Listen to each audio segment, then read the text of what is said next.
السلام عليكم ورحمه الله. مرحبا بكم في فيديو جديد واقتراح جديد. اليوم ان شاء الله غادي نشارك معكم كاناج مونطي بشوكولا بلون اولا الكاناج المخفوق بالشوكولاته البيضاء.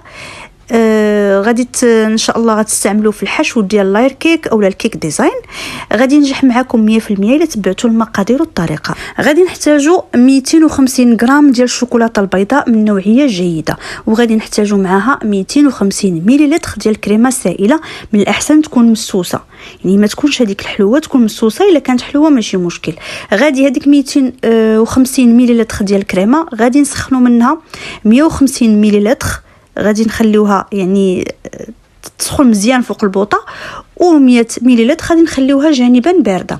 غادي ناخذوا ديك 150 مليلتر غادي نضيفوها لداك الشوكولاته وغادي نحركوا مزيان حتى يذوب لينا يعني تماما داك الشكلاط. بالنسبه للكريمه من الاحسن تكون كريمه حيوانيه، يعني تكون فايته 30% نسبه ديال الدهون باش كتعطينا واحد المذاق زوين وكتعطينا واحد القوام زوين. بطبيعه الحال راه تقدروا تستبدلوها بالكريمه نباتيه وتكون حلوه.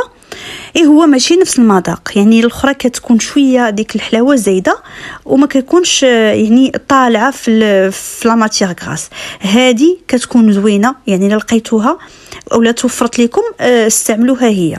وبطبيعه الحال دائما الا ما كانتش الحاجه راه حنا كنستعملوا البدائل بحال هكا حتى يذوب تماما هذاك الشوكولا. بالنسبه لهاد العبار اللي عطيتكم انا بالنسبه ليا كنستعمل قد الشوكولا، قد بالنسبه للشوكولاته البيضاء قد الشوكولا قد الكريمه.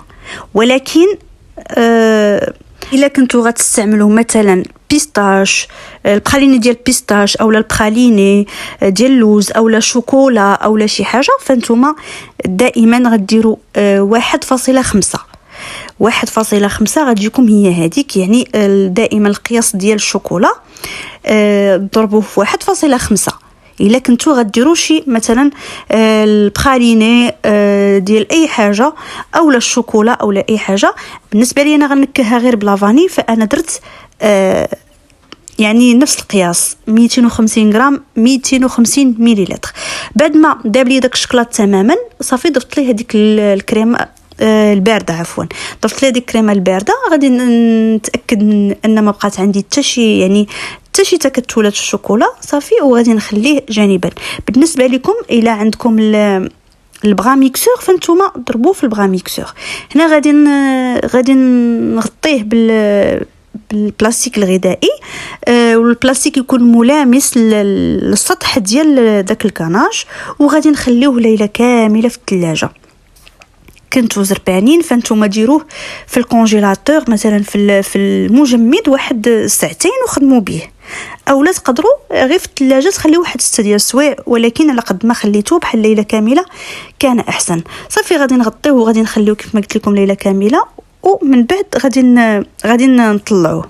بالنسبه للشوكولا يعني شوكولا طارتيني، يعني بحال نيوتيلا، بحال يعني ماشي يعني الشوكولا دايب، راه هو اصلا كاناج بحال الشوكولا، بحال هذا الكاناج مونطي بالشوكولا بلون. ولا بغينا نكهوه بنوتيلا فنقدروا نكهوه بنوتيلا، نكهوه باي حاجه بغينا. شوفوا القوام ديالو بعد ما بات ليله كامله كيفاش كيولي. صافي هنا غادي ندوزو غادي نطلعوا هذاك الكاناج. الا تبعتوا الطريقه وتبعتوا المقادير مضبوطه فراه غادي ينجح لكم من اول، واخا تكونوا معمركم صيبتوا الكاناج ما تخافوش، هذا راه غينجح لكم 100% لان عطيتكم مقادير مضبوطه. بالنسبه للشوكولاته على قد ما اختاريناها من نوعيه جيده، وعلى قد ما اختارينا الكريمه ايضا من نوعيه جيده وتكون مسوسه يعني تكون حيوانيه، راه كتعطينا واحد المذاق اخر. كتجي هذيك الكاطو واحد الحلاوه فيها بنينه، ماشي الحلاوه السكر، حلاوه ديالها بنينه.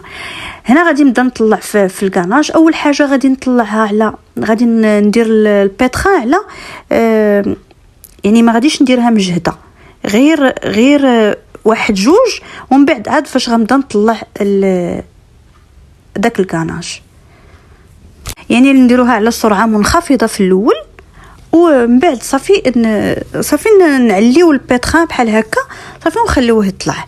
غير واحد القضيه ما تخليوش يعني يعني ما تطلعوش فوق القياس، ان الا طلعتوه فوق القياس يقدر يخسر لكم الكاناج. والكاناج ماشي بحال كريمه الزبده. كريمه الزبده تقدروا انكم ديروها في الثلاجه يعني وترجع تقاد. اما بالنسبه للكاناج الا فصل صافي كيخسر. شوفوا نوصلوا لهذا القوام هذا كيف كتشوفوا راه القوام شاد فراسو مزيان. الوصفه ديال الكاناج ناجحه 100%. نتمنى انكم تجربوها. نتلاقاو فيديو جديد. بسلامه.